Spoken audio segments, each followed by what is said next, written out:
Las bolsas siguen marcando máximos en algunos sectores, pero el mercado ya no compra cualquier historia que esté relacionada con la inteligencia artificial. Lo hemos hablado muchas veces aquí en Buenos Días, Wall Street. También sabemos que esta tensión en Medio Oriente ha vuelto a recordar que los riesgos geopolíticos pueden cambiar ese comportamiento de un inversionista de un día para otro en cuestión de horas. Por ello, hoy analizamos con José Luis Álvarez, el CEO de Hollymont, cómo construir una cartera que esté preparada por un mercado que cada vez exige más y que tiene también, por supuesto, un mejor criterio, menos euforia. Así que con ello, José Luis, buenos días.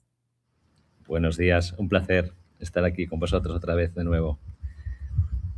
Es un placer, José Luis. Gracias por estar con nosotros nuevamente, pues en una semana más.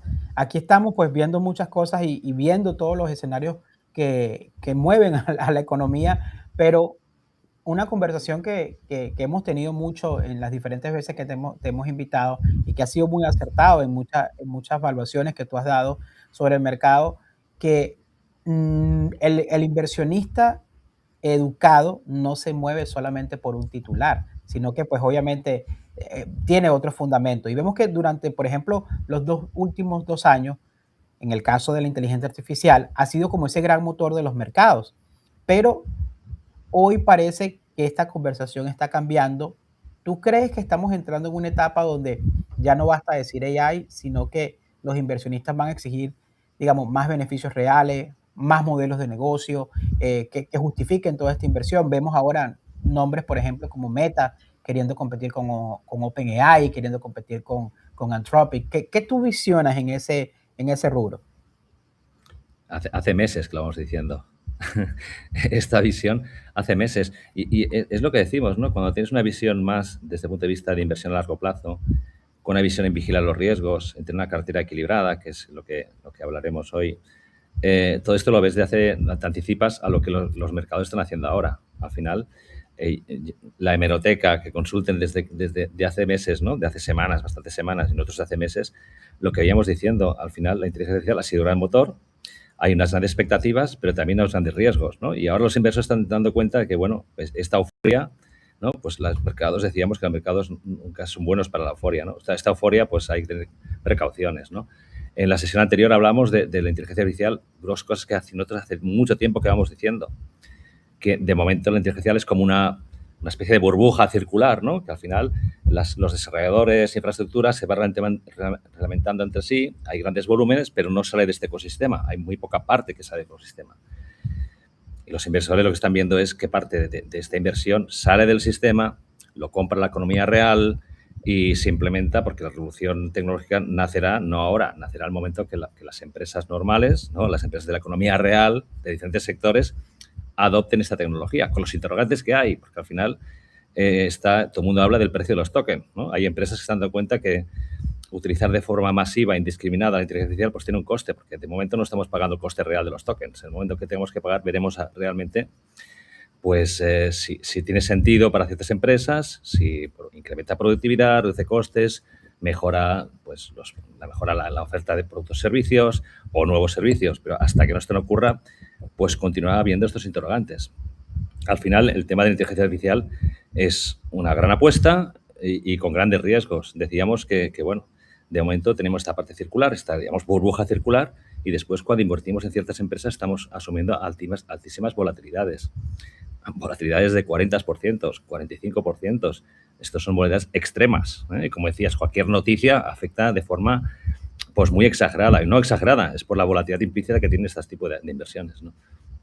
Hay algo que dijiste acá antes de que te haga la próxima pregunta que comentaste que me parece muy, muy interesante, porque obviamente sí, esas noticias afectan, pero también digamos que cuando tú estás enfocado en el tema de la AI, eh, estás buscando oportunidad, estás buscando crecimiento, estás buscando, pues, digamos, lo que va a venir a futuro.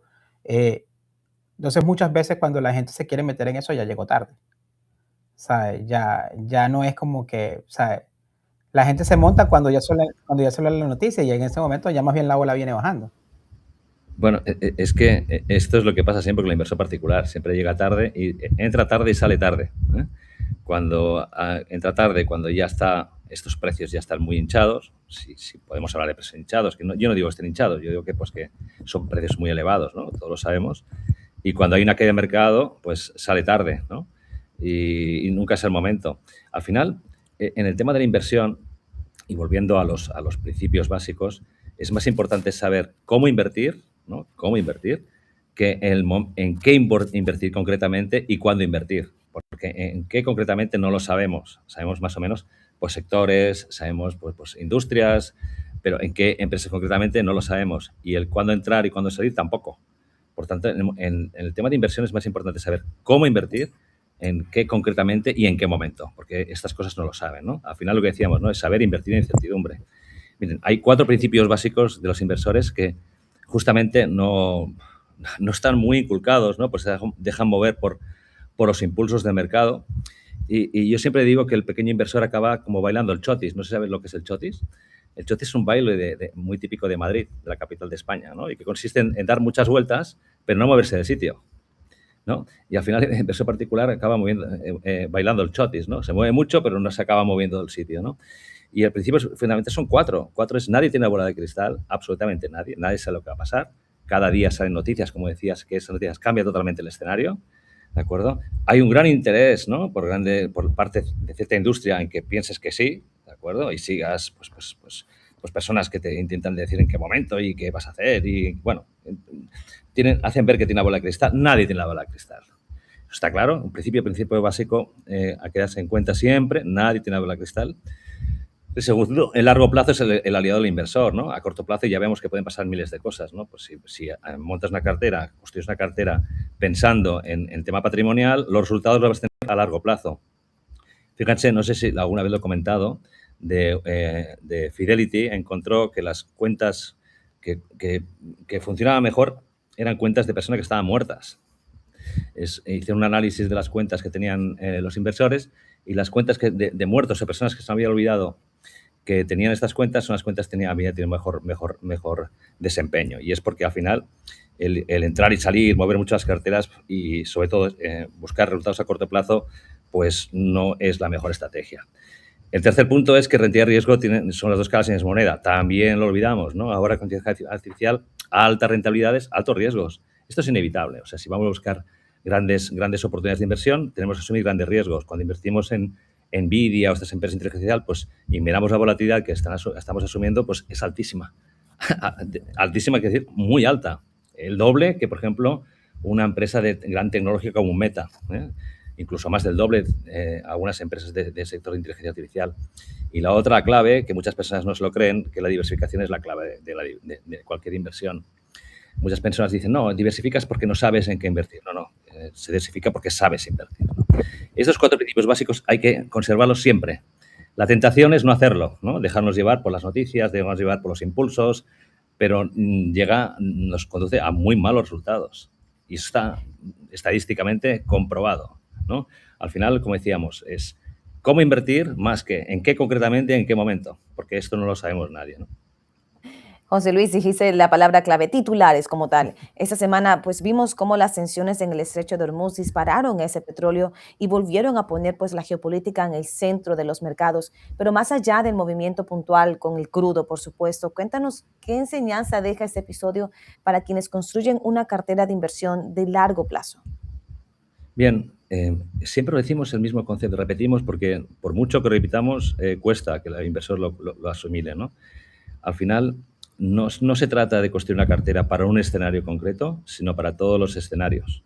Entonces, pensemos cuál es el entorno de un inversor, ¿no? Lo que piensa un inversor en la cabeza, ¿no? El miedo a perderse una oportunidad de inversión, ¿no? Y el miedo a tener un riesgo que desconoce, ¿no? Pues esto ¿cómo se vence? Pues la receta es clara. Construir una cartera para cualquier tipo de escenario. ¿Y qué significa cualquier tipo de escenario?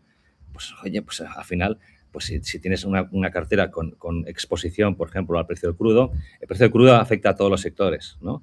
Evidentemente, pero no todos por igual. No son una compañía aérea o una empresa que no tenga tanta dependencia del crudo. Al final, hay este tipo de riesgos, que son los riesgos sistémicos, riesgos sistemáticos, afectan todo el mercado, pero no todo por igual. Si tengo mi cartera expuesta por ejemplo, al riesgo de incremento del crudo con compañías que tienen una gran exposición a este riesgo, pues voy a sufrir más. Si tengo una cartera pues preparada para cualquier tipo de escenario, con diferentes perfiles de compañías, diferente sensibilidad a estos riesgos sistemáticos. Hablo del petróleo, hablo también del tipo de interés. No todas las compañías están expuestas, ¿no?, al riesgo de tipo de interés por el endeudamiento o por ciertos factores, ¿no? La clave es tener una cartera preparada para cualquier entorno, ¿eh? Para cualquier entorno. ¿Y esto existe? Sí, que existe. Esto existe y se hace. Pero hay que romper, ¿no?, estos principios de la oportunidad de inversión, de las euforias, de concentrar en momentos que pensamos que hay sectores que van a ser los que van a triunfar. Bueno, y los otros son economía real, los otros continúan funcionando. Otros sectores continúan creando productos y servicios y creando riqueza, y también están en el mercado, ¿no? Ahora, el otro día leí una noticia que ahora ya no toca la inteligencia artificial tanto, sino la biomedicina, biotech. Bueno, pues vamos a estar lo mismo. Venga, ahora todos a este sector. No, pues ahí, así no se invierte. No se invierte porque al final puede salir muy bien, pero también puede salir muy mal, ¿no? Y al final no sabemos si va a salir muy bien y si muy mal. Queremos que salga, pues en promedio, pues salga bien, ¿no? Y eso es el tema, ¿no? De construir una cartera preparada, ¿no?, para la incertidumbre y para cualquier tipo de entorno. Y que tengamos diferente exposición a los diferentes riesgos que van sucediendo en los mercados financieros, ¿no? Y esa es parte de lo que nosotros hacemos acá, de hecho, por eso nosotros tratamos de ver todos los días, de hecho, vemos los sectores ganadores y los perdedores, y de hecho esta semana lo conversábamos acá en vivo, y mostrábamos al público todos los diferentes sectores y le explicábamos que muchas veces muchas compañías que no son las que suelen dar muchos titulares, no dar muchas noticias, pero que dan resultados extraordinarios, que tienen buenos fundamentos en el anualizado, tienen buenos fundamentos en los últimos 5 años. Entonces, son compañías que al final del día tú quieres en tu portafolio, pero que se Claro, pierden entre tanta bulla, entre tanto ruido, entre tantos big names, y también, pues lo que hemos visto con el auge de los small cap, el Russell 2000 ha tenido, de hecho, pues hasta un mejor desempeño que el mismo S&P 500, pero mucha gente no lo sabe. ¿Por qué? Porque el enfoque está solamente en los grandes. Pero con eso, obviamente también hemos escuchado que cada vez más estrategas hablar de una frase, creo que tú también lo mencionas mucho, que es el sentido común, ¿no? Menos concentración en pocas compañías y más diversificación entre sectores. Entonces, ¿tú crees que precisamente estamos entrando en una nueva etapa donde de repente una cartera equilibrada puede volver a competir con esas grandes apuestas concentradas, por ejemplo, en tecnología? bien. Bueno, esto también lo venimos diciendo hace tiempo, de siempre.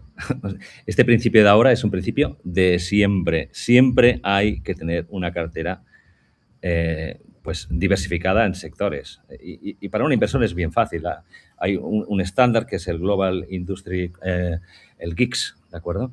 El Global Industry Classification Standard, que clasifica los sectores por 11 tipos de sectores, ¿no? En Estados Unidos se llama industrias y aquí le llamamos sectores. Pero son 11 sectores. Al final, tu cartera tiene que tener estos 11 sectores. Y al final es lo que decíamos, ¿no? Tener una cartera sectorialmente, vamos a tener compañías que pasan desapercibidas, tienen buenos fundamentales, tienen buen comportamiento y nos van a dar rentabilidad en el largo plazo. Habrán momentos que hay ciertos sectores que irán mejor que otros y seguramente pasarán unos años o un tiempo y será al contrario, ¿de acuerdo? Entonces, esa compensación entre unos y otros es lo que nos asegura una rentabilidad promedio que permite pues, tener buenas rentabilidades en el largo plazo. La compensación de riesgo, la compensación de rentabilidades. Un sector tiene un momento, otro sector tiene otro momento, y en conjunto nos da una rentabilidad, que es el efecto de diversificación, una rentabilidad pues muy aceptable, con muchísimo menos riesgo. El problema es que si concentramos la cartera, lo dices tú mismo, ¿no? Es una apuesta. Puede salir muy, muy bien, o puede ser muy, muy mal. No sé, yo creo que con el dinero no se juega, ¿no? Al final, patrimonialmente, lo que queremos es una cartera que se comporte aceptablemente bien, se comporte bien en todos los entornos. Y cuando un sector va bien, el otro no va tan bien. Y cuando uno despunta, el otro queda rezagado. Y lo mismo a nivel geográfico, ¿no? Pues hay mercados que tienen su momento, hay mercados que se crean tensión y dejan de tener ese atractivo, etcétera, etcétera, ¿no? Esta compensación entre sectores, áreas geográficas, la diversificación, es lo que nos asegura una rentabilidad media a largo plazo buena y con muchísimo, muchísimo menos riesgo. Ese es el tema. Tengo buenos resultados con muchísimo riesgo respecto a ir apostando cada momento. Que ya digo, puede salir muy bien. Nadie dice que puede salir muy bien, pero también puede salir muy mal, ¿no? Al final nos acordamos cuando las cosas van bien. Cuando salen mal, ningún inversor te va a decir, le va a reconocer que le ha salido muy mal, ¿no? y nada más sale a la luz casos de éxito, y los casos de fracaso, que son muchísimos más que los de éxito, pues quedan por vergüenza, ¿no? Quedan un poco ocultos, ¿no? Excelente, José Luis, definitivamente. Buenos consejos que traes aquí a Buenos Días Wall Street, a ese inversionista que está aprendiendo cada vez más a que la mejor manera de blindar, podemos decir, ese portafolio es, por supuesto, participar en la diversificación, no en los titulares y no en la euforia como tal. Sí. Hay un tema muy importante que es el tema de la inteligencia artificial, que nos olvidamos y le hemos dicho, ¿no? Que la inteligencia artificial no es las compañías, no tan solo las compañías que desarrollan, ¿no?, infraestructura o hacen desarrollo de inteligencia artificial, es la economía real, ¿no? Pues una buena estrategia sería ver qué sectores en el futuro o en el corto plazo, medio plazo, yo creo que es corto plazo ya, es ahora pueden aprovechar la inteligencia artificial para mejorar sustancialmente, pues en tema de eficiencia de costes, mejora de productividad, que al final es eficiencia de costes también, ¿no? Mejora de nuevos productos y servicios, y ahí está la clave, posicionarse sectorialmente con una diversificación adecuada en aquellos sectores que pueden tener un impacto enorme en la inteligencia artificial, es una buena estrategia de invertir en inteligencia artificial sin asumir estos riesgos tan exagerados que tenemos cuando concentramos activos con estas volatilidades, ¿no? José Luis, para ya dejarte ir, una última pregunta, o más dicho, más que una pregunta, una recomendación. O sea, ¿cómo podemos hacer realmente? Porque sé que mucha gente escucha, pues, y obviamente tú hablas mucho de ser cautelosos, de tal, que es parte de lo que hacemos también, lo que hacen ustedes con el Banana Challenge, que motivamos a la gente a que lo vaya y lo vea también. Eh, pero ¿cómo podemos tener esa cartera inmune, por decirlo así, Sí, a bien. todo lo que está? ¿Sabes? ¿Cómo tú manejas mucho ese concepto? ¿Cómo puede una persona Sí, realmente la tener cartera blindada? inmune, sí, hay un concepto que hoy no da tiempo que lo introducimos, que se llama cartera de mercado, que es una cosa famosa, defendida por muchos académicos y muchos inversores, y por 4 premios Nobel, nada más y nada menos, que es la cartera que se basa en la máxima diversificación, ¿no?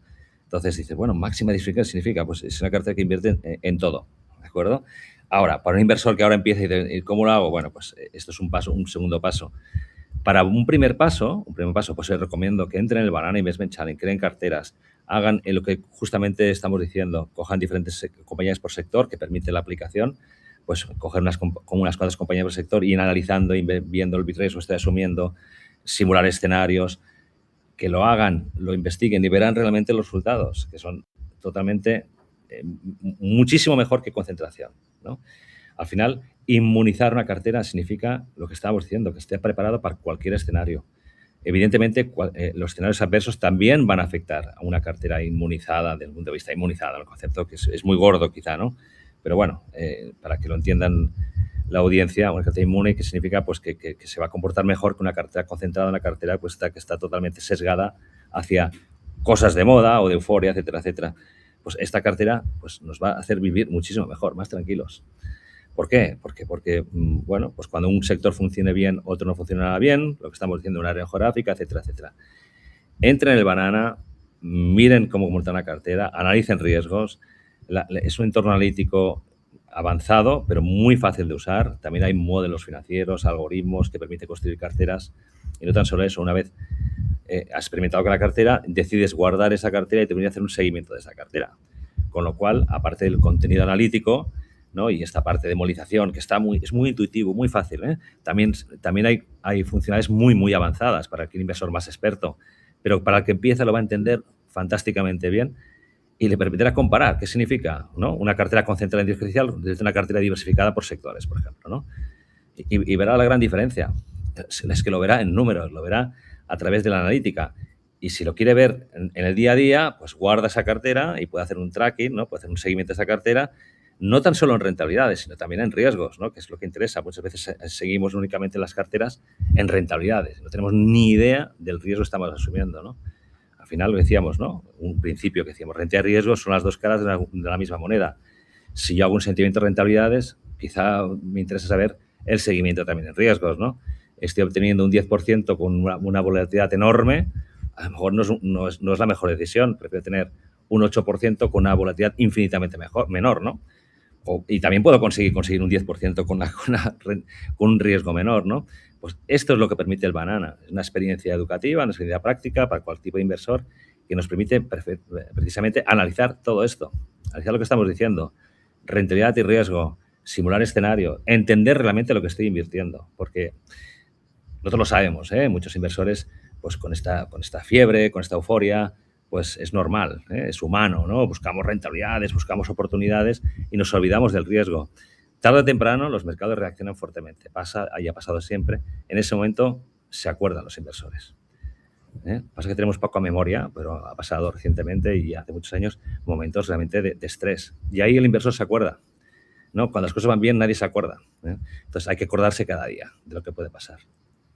Excelente, José Luis. Definitivamente cada día que nos acompañas aquí en Buenos Días Wall Street le hablas consejo, mira, profesor José Luis Álvarez, definitivamente para la audiencia de Comercio TV. Muchas gracias por acompañarnos, por Gracias a lo que ha vosotros. sido, ¿no? Y realmente por lo que ha sido unir fuerzas, ¿no? A través de Holly Mont, del Banana Investment Challenge, poder ayudar a ese inversionista que nos escucha, que nos ve, no solamente aprender técnicas de diversificación, de cómo blindar ese portafolio, sino también de pensamiento, cambiar ese pensamiento a largo plazo, ese Totalmente. convertirse realmente en un inversionista. Así que, José Luis, hasta la próxima semana. Un placer. Hasta la próxima semana. Adiós. Gracias. Feliz fin de semana para ti. Audiencia, breve pausa comercial y ya volvemos.